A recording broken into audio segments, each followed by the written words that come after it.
हे hi everyone. और आप कैसे हो और आप सब लोगों की एस्टेट की तैयारी कैसी चल रही है। तो आज मैं बताने वाली थी कि अब हमारे पास में लगभग 75 दिन है एस्टेट क्लियर करने के लिए। तो हम ऐसे कौन सी स्ट्रेटजी अपनाएं कि हमारा 75 दिनों के अंदर एस्टेट क्लियर हो जाए। तो सबसे पहले मैं ये कहूँगी कि एस्टेट क्लियर करने के लिए या कोई भी एग्ज़ाम हो, सबसे पहले क्लियर करने के लिए अपना सिलेबस है उसको एनालिसिस करें और उसके बाद पिछले से 5 साल के प्रीवियस ईयर क्वेश्चन पेपर देखें कि किस तरह के क्वेश्चन पेपर आए हैं, किस तरह के नहीं हैं। और अगर आप टीजीटी पीजीटी की तैयारी कर रहे हो तो अपने सब्जेक्ट को भी अच्छे से करना पड़ेगा, क्योंकि वो भी 60 नंबर का है। इसीलिए हमें अच्छे से तैयारी करके चलनी पड़ेगी और अपने साथ के साथ मॉक भी तैयारी करते रहें, क्योंकि मॉक से हमें अपना सेल्फ एनालिसिस होता रहता है। और मॉक इसलिए भी ज़रूरी है क्योंकि हमें ये भी पता चलता रहता है कि हमारा वीक पॉइंट कहाँ है और हमारी स्ट्रेंथ कहाँ है।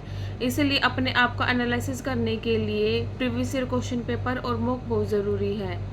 और अगर आप टीजीटी पीजीटी की तैयारी कर रहे हो तो अपने जो सब्जेक्ट है ना उस पर थोड़ा सा ज़्यादा फोकस दीजिएगा, क्योंकि पता क्या करते हैं कि बच्चे और सब्जेक्ट को अच्छे से कर लेते हैं, इंग्लिश, हिंदी, रीजनिंग, मैथ अच्छे से कर लेते हैं, मगर अपना जो मेन सब्जेक्ट है उसको अच्छे से नहीं कर पाते।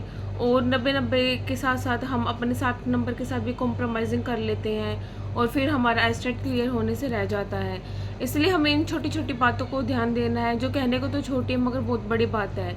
क्योंकि मैंने बहुत सारे बच्चे ऐसे भी देखे हैं जिनका 1-1, 2-2 नंबरों से एस्टेट रह जाता है। तो हमें वो कोशिश नहीं करनी है। हमें इस बार अपना एस्टेट साथ के साथ क्लियर करना है और हमें हर सब्जेक्ट को इक्वल इम्पोर्टेंस देनी है।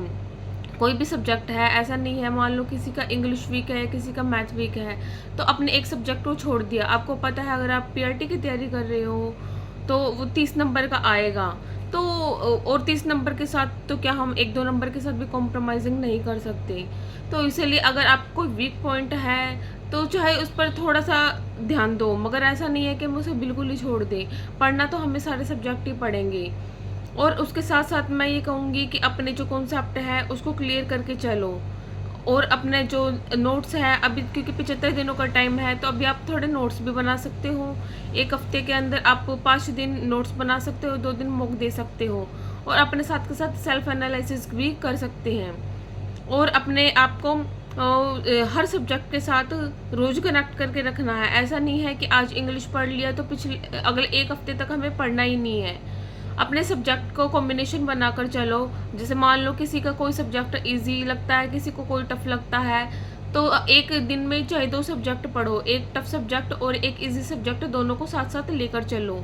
और हर सब्जेक्ट को अपने इक्वल ही लेकर चलना है। ऐसा नहीं है किसी के ऊपर ज़्यादा फोकस देना, किसी पर बिल्कुल ही नहीं देना है। क्योंकि जो हमारा वीक पॉइंट है उसको हमें स्ट्रॉन्ग करना है ना। स्ट्रॉन्ग पॉइंट तो हमारा ऑलरेडी ही स्ट्रॉन्ग है, तो हमें हर चीज़ के ऊपर थोड़ा सा ध्यान देना है। और अब हमारे पास 75 दिन रह गए हैं, तो 75 दिन रह करने के साथ साथ हम अपने दिनों को, एक एक दिन का हमारे लिए इम्पोर्टेंट है, तो इसलिए किसी भी दिन को हम नहीं छोड़ सकते। हमें 75 के 75 दिन ही अपनी तैयारी करनी पड़ेगी। और जैसे आपको पता है कि दिसंबर के स्टार्टिंग में ही एग्ज़ाम है, पहली वीक में ही हमारा एग्ज़ाम है, तो दिसंबर का स्टार्टिंग का वीक हमारा ऐसे ही टेंशन में ऐसे ही निकल जाएगा। तो हम उस दिनों को तो बिल्कुल ही सोच कर चले कि नहीं, कि ना के बराबर है। और अब आगे आने वाला टाइम है, थोड़ा फेस्टिवल टाइम भी आने वाला है, जिसमें हमें अपने जो सामाजिक काम है उन चीज़ों को भी लेकर चलना है। और शादी का भी त्योहार टाइम आ रहा है, तो अपने त्योहार के साथ अपने पढ़ाई भी करनी है। सब चीज़ों को एक साथ लेकर चलना चाहिए, चाहे वो अपनी स्टडी हो या अपने और काम हो। तो अभी थोड़ा सा डिस्टर्बेंस आएगी आगे आने वाले टाइम में फेस्टिवल की वजह से, मगर हमें अपनी चीज़ों को की तरफ ध्यान तो देना है, मगर अपने पढ़ाई को भी इक्वल ही ध्यान देना है। तो ये सब चीज़ें अगर हम ध्यान देंगे तो हम 2 महीने तो क्या, हम 1 महीने में भी अपना एग्ज़ाम क्लियर कर सकते हैं।